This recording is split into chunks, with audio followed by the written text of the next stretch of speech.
अफगानिस्तान के तालिबान सरकार के विदेश मंत्री अपने ऐतिहासिक भारत दौरे पे हैं। पहला राजनीतिक दौरा है किसी भी तालिबान सरकार की तरफ से भारत का, और ये अपने आप में महत्वपूर्ण है। आमिर खान मुताकी भारत दौरे पे हैं। 5 से 6 दिनों का उनका दौरा है, और इस दौरे के बीच में काबुल और कुछ दूसरे शहर में अफगानिस्तान के धमाके की खबरें आई, और इस धमाके के पीछे पाकिस्तान का हाथ बताया जा रहा है, जो पाकिस्तान की मीडिया दावा कर रही है। हमारे साथ बातचीत करने के लिए हमारे सहयोगी शैलेन वांगू हैं, जो कि सामरिक और विदेश मंत्रालय दोनों पर नजर रखते हैं। हम दोनों आपको बताएंगे कि आखिर इसके पीछे का एंगल क्या है, क्या हो सकता है, क्या सच्चाई है जो पाकिस्तान मीडिया दावा कर रही है, उसके पीछे सच्चाई क्या है।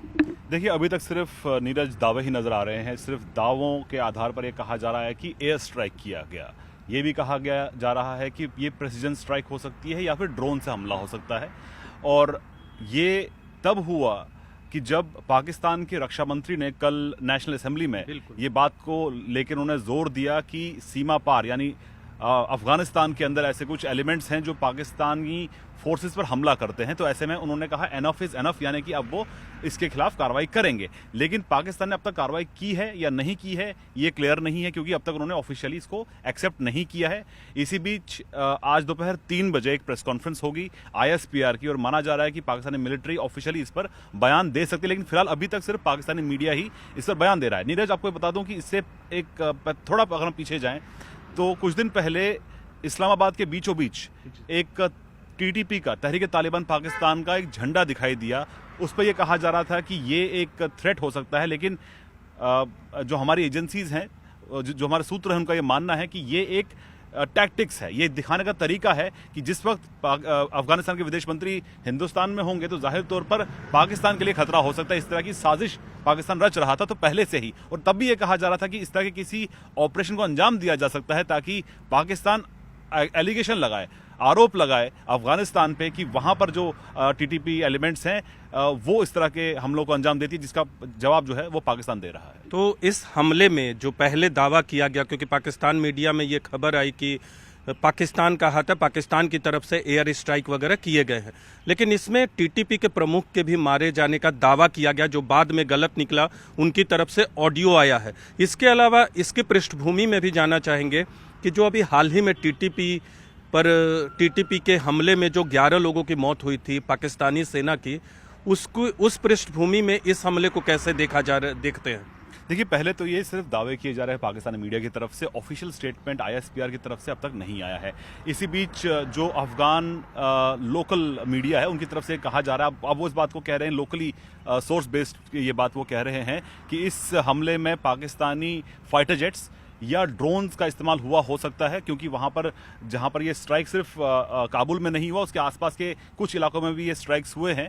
और उसमें कुछ दुकानें, करीब 10 दुकानें जो हैं वो एक इलाके में तबाह हुई हैं, लेकिन किसी के जान माल के होने के नुकसान इसमें नहीं हुआ है। इसी बीच जो अफगानिस्तान के जो स्पोक्स पर्सन है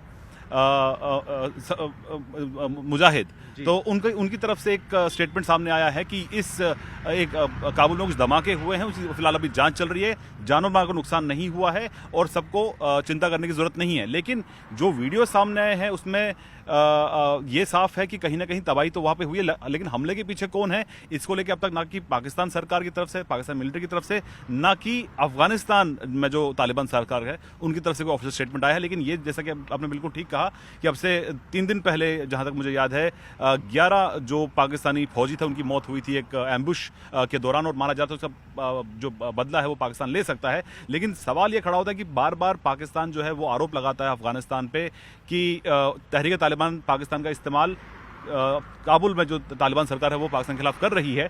लेकिन अगर आपको याद दिला दें कि आपने भी बात की है जो कतर में जो राजदूत हैं सुहेल शाहीन से, तो उन्होंने भी ये कहा है कि हम ये कमिटमेंट कर चुके हैं कि अफगानिस्तान की जमीन का इस्तेमाल किसी भी देश के खिलाफ आतंकी गतिविधियों में नहीं होगा, इसकी इजाजत नहीं देंगे। वहीं अगर पाकिस्तान के पास सबूत है तो मीडिया के पास ना जाएं, हमारे पास आए, डिप्लोमेटिक चैनल्स के थ्रू हमारे साथ वो सबूत आप शेयर करिए, उसके बाद हम कार्रवाई करेंगे। लेकिन पाकिस्तान ऐसा कर क्यों रहा है? पाकिस्तान एक तरफ बताता है कि सीमा पार आतंकवाद उसके देश के खिलाफ टीटीपी कर रहा है अफगानिस्तान की धरती से, जिसे तालिबान की सरकार खारिज करती है। दूसरी तरफ अभी हाल ही में जो मॉस्को फॉर्मेट हुआ, जिसमें अफगानिस्तान में किसी भी सैन्य हस्तक्षेप का विरोध किया गया, भारत, पाकिस्तान, चीन, रूस और बाकी जो देश थे उन्होंने विरोध किया, और ये माना जा रहा है कि जो बगराम एयरबेस पर दोबारा से कब्जा करना चाहते हैं अमेरिकी राष्ट्रपति डोनाल्ड ट्रंप, उसके विरोध में यह किया गया है, बिना नाम लिए, लेकिन उसी के विरोध में किया गया। तो ऐसे में पाकिस्तान जो ये कर रहा है उससे अमेरिका का रुख क्या होगा, क्या देखते हैं? क्योंकि अमेरिका तो खुश होगा, क्योंकि वो चाहता है कि बगराम एयरबेस उससे मिले, और खुद सुहेल शाहीन ने आपके साथ बातचीत में भी और मेरे साथ बातचीत में भी ये दावा किया है कि 1 इंच जमीन भी किसी भी दूसरे देश को नहीं दी जाएगी, अमेरिका गलतफहमी में न रहे। देखिए, लार्जर पर्सपेक्टिव में अगर देखा जाए तो अमेरिका का रोल तो इससे पहले भी अफगानिस्तान में हमने देखा है कि किस तरह से अफगानिस्तान में कई 9/11 के बाद में एक लंबी लड़ाई लड़ी गई है अफगानिस्तान में। लेकिन अब से 3 साल पहले 2021 4 साल पहले 2021 अगस्त में जब तालिबान ने वापस टेक ओवर किया तो जो अमेरिकन फोर्सेस हमको वहाँ से जाना पड़ा। अब डोनाल्ड ट्रंप का जो कहना है वो ये बगराम एयरपोर्ट की बात कर रहे हैं, जिसके थ्रू वो नजर रखना चाहते हैं चीन पर, जो उन्होंने स्टेटमेंट दिया। उन्होंने ये भी कहा कि अगर ये नहीं हैंड ओवर होता तो बहुत बुरा होगा।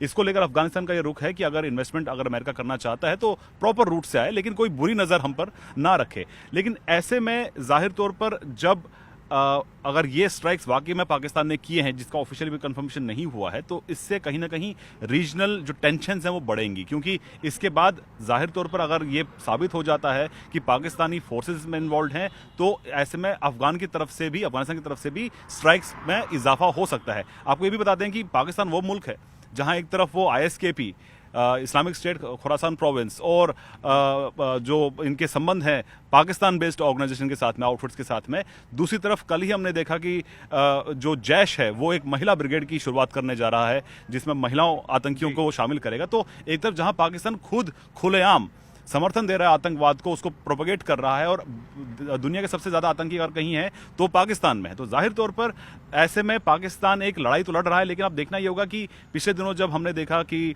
व्हाइट हाउस में जब मुलाकात हुई थी आसिम मुनीर की और डोनाल्ड ट्रंप की, और उसमें शहबाज शरीफ भी मौजूद रहे, तो उस मुलाकात के दौरान क्या बातें हुई अब तक साफ नहीं हो पाया। बगराम एयरपोर्ट के लिए कोई बात हुई है नहीं हुई, ये साफ नहीं है, क्योंकि जब ये मुलाकात हुई उसके बाद व्हाइट हाउस की तरफ से कोई औपचारिक बयान सामने नहीं आया है। सिर्फ और सिर्फ कुछ फोटोज जारी की गई और पाकिस्तान की तरफ से स्टेटमेंट जारी किया गया था। लेकिन क्या इसके पीछे बगराम एयरपोर्ट का कारण हो सकता है, लेकिन वहीं ट्रिगर क्या रहा है? और ऐसे में अफगानिस्तान बार बार ये कहता रहा है कि टीटीपी का जो है उसमें यहाँ पे कोई स्कोप नहीं है, यहाँ पे हमको कोई इजाजत नहीं देते हैं।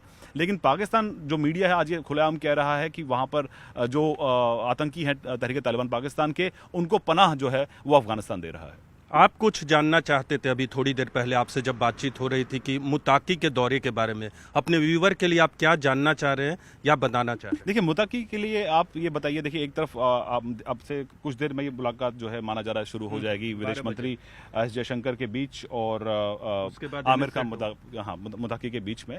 तो इस मुलाकात के क्या मायने निकाले जाए? क्योंकि देखिए, ये ऐतिहासिक दौरा है जहां पर अफगानिस्तान के हम उसको रिकॉग्नाइज विदेश मंत्री के तौर पर कर रहे हैं। हमने कहा कि वो विदेश मंत्री हैं अफगानिस्तान के, जो भारत दौरे पर आ रहे हैं। तो ऐसे में रीजनल पर्सपेक्टिव में और खास तौर से पाकिस्तान स्पेसिफिक क्या बातचीत हो सकती है, आपको क्या लगता है? देखिए शैलेंद्र, आपने कहा कि मुताकी का दौरा सबसे पहले ऐतिहासिक इस मायने में कि आज तक, पिछली बार अगर बात करें 1996 से 2001 की, जब पहली बार तालिबान सरकार थी, और ये दूसरी सरकार है। पिछली बार भी मान्यता नहीं दी गई थी और इस बार भी मान्यता नहीं दी गई है, लेकिन इस बार के विदेश मंत्री को भारत ने मान्यता दी है। पिछली बार भी जब कंधार कांड हुआ था तब तत्कालीन विदेश मंत्री से हमारे विदेश मंत्री ने बातचीत जरूर की थी, लेकिन वो एक खास वजह से की गई थी क्योंकि वो विमान जो था वो अफगानिस्तान की सीमा के अंदर था। लेकिन इस बार भारतीय विदेश मंत्री ने मई महीने में मुताकी से, जो कि विदेश मंत्री हैं तालिबान सरकार में, उनसे बातचीत की थी। मायने आप पूछना चाह रहे थे, मायने सबसे पहले ये है कि पहला ऐतिहासिक पॉलिटिकल विजिट है भारत और तालिबान सरकार के बीच में। दूसरा ये कि पाकिस्तान के संदर्भ में आप जानना चाह रहे हैं, पाकिस्तान के आतंकवाद को साधने के लिए अफगानिस्तान में कोई भी अब सरकार रहे मौजूदा वक्त में, उसके साथ भारत का संपर्क बनाए रखना ज़रूरी है। ऐसे में कि जब तालिबान की सरकार ने बार बार, और आपके साथ और मेरे साथ इंटरव्यू में भी वहाँ के अंतर्राष्ट्रीय प्रवक्ता ने ये कहा है कि उनकी ज़मीन का इस्तेमाल भारत समेत किसी भी देश के खिलाफ आतंकवाद के लिए नहीं होने दिया जाएगा, तो आपको विश्वास करना होगा। तीसरी चीज़ की पाकिस्तान को साधने के लिए आतंकवाद के मसले पे, क्योंकि पाकिस्तान उनकी ज़मीन का इस्तेमाल लश्कर और जैश के तहत जो है उनकी ज़मीन का इस्तेमाल कर सकता है, पहले करते रहा है, तो इसलिए भारत के लिए ज़रूरी है कि मौजूदा सरकार से संपर्क साधे। चीन जो है बहुत करीब है अफगानिस्तान के, तो ऐसे में चीन और पाकिस्तान दोनों को साधने के लिए आपके लिए ज़रूरी है कि आप तालिबान से संपर्क बनाए रखें। 25,000 करोड़ डॉलर का निवेश है अफगानिस्तान के अंदर, जो पिछले 20 सालों में 2001 के बाद 2021 तक भारत ने 25,000 करोड़ का अलग अलग प्रोजेक्ट्स में, हाईवेज में, स्कूल्स में, इलेक्ट्रिसिटी में और दूसरे प्रोजेक्ट्स में निवेश किया है। तो वो निवेश अभी धीमा पड़ा है, प्रोजेक्ट की गति धीमी पड़ी है, लेकिन उस निवेश को सस्टेन करने के लिए, क्योंकि आपने कहीं अगर कुछ निवेश किया तो आप चाहते हैं कि वो कंटिन्यू रहे। अब वो कंटिन्यू कैसे रहेगा ये निर्भर करेगा तालिबान सरकार के अप्रोच पे, जो कि अप्रोच अभी हाल के महीनों में, हाल के साल में ठीक रहा है। और तालिबान की सरकार की तरफ से एक तो मान्यता देने की मांग की जाएगी, दूसरा ये कहा जाएगा कि कूटनीतिक संपर्क को अप किया जाए। अभी भी मैं अफगानिस्तान के जो दूतावास है वहाँ मौजूद था, वहाँ अभी पिछली सरकार का झंडा है, अभी हमने उस झंडे को मान्यता नहीं दी। इस विषय पे भी आपसे आएंगे, बात करेंगे। तो ये दोनों चीज़ें उनके फोकस में होगा। और इसके अलावा वो ये ज़रूर कहेंगे कि मानवीय सहायता या जो प्रोजेक्ट है उसमें अपना जो है निवेश को तेज करे, गति को तेज करे। लेकिन ये तमाम चीज़ें इस बात को लेकर निर्भर करेंगी कि आने वाले वक्त में सुरक्षा का जो कंसर्न है और दूसरे जो भारत के कंसर्न है उस पर मौजूदा सरकार का रुख क्या होता है। नीरज, इसमें देखिए एक दिलचस्प बात यह भी है कि जब अफगानिस्तान पर जब वापस तालिबान का कब्जा हुआ 2021 में, तो शुरुआत में इंप्रेशन ये मिला कि ये जो है अफगानिस्तान जो है वो पाकिस्तान के पाले में चला गया, क्योंकि उसके इमीडिएटली बाद हमने देखा कि पाकिस्तान के उस वक्त के आईएसआई चीफ तुरंत पहुंचे थे अफगानिस्तान, काबुल में, और एक चाय पीते हुए उनका एक फोटो भी उस टाइम वायरल हुआ था। लेकिन भारत ने पिछले 4 सालों के अंदर एक कंसिस्टेंट अप्रोच रखी, एक सॉफ्ट अप्रोच रखी। भले ही हम उस सरकार को रिकॉग्नाइज नहीं करते हैं, लेकिन हमने ह्यूमैनिटेरियन एड, वहाँ पे अर्थक्वेक हुआ, हमने लगातार अफगानिस्तान के साथ में संबंध बनाए रखे। लेकिन ऐसे में जो अफगानिस्तान है वो भी पाकिस्तान की समझ गया था कि पाकिस्तान जो है वो अफगानिस्तान को एक बैकअप के तौर पर यूज करना चाहता था, क्योंकि हमने देखा कि जो आतंकी संगठन जितने भी इस रीजन में है वो उनका कहीं ना कहीं तार सीधा पाकिस्तान से जुड़ता है। तो ऐसे में ओवर द टाइम हमने ये देखा कि जो तालिबान सरकार वहां पर है वो उसके टाइज जो संबंध है वो वार्म अप हुए भारत के साथ में, लेकिन पाकिस्तान से वो दूर होते चले गए। और इसलिए हमने कुछ दिन पहले देखा था जो ख्वाजा आसिफ, उनका एक स्टेटमेंट साफ तौर पर आया था जहां पर उन्होंने कहा था, अगर मैं साफ शब्दों में कहूं तो अफगानिस्तान हमारा दुश्मन मुल्क है। और ऐसे में जब अफगानिस्तान के विदेश मंत्री आज यहाँ हिंदुस्तान में आपसे कुछ कल वो जाने वाले हैं, देवबंद भी जाने वाले, ताजमहल का भी दौरा करेंगे, तो ऐसे में जो संबंध है वो नॉर्मलाइज हो रहे हैं अफगानिस्तान और भारत के बीच में, जो कि भारत के लिए भी अच्छी बात है और अफगानिस्तान के लिए जाहिर तौर पर, क्योंकि वहाँ पे बहुत अभी डेवलपमेंट होना बाकी है एक लंबे वॉर के बाद। तो ऐसे में उनके ये एक विन-विन सिचुएशन है। लेकिन जैसे कि आपने बताया कि तमाम मुद्दों पर इसमें बात होगी इन इश्यूज के दौरान, लेकिन रिकॉग्निशन का जहाँ तक सवाल है, यूएन की तरफ से रिकॉग्नाइज नहीं किया गया और भारत बहुत जल्दबाजी नहीं करेगा, क्योंकि अभी तक सिर्फ रशिया ने रिकॉग्नाइज किया है तालिबान सरकार को।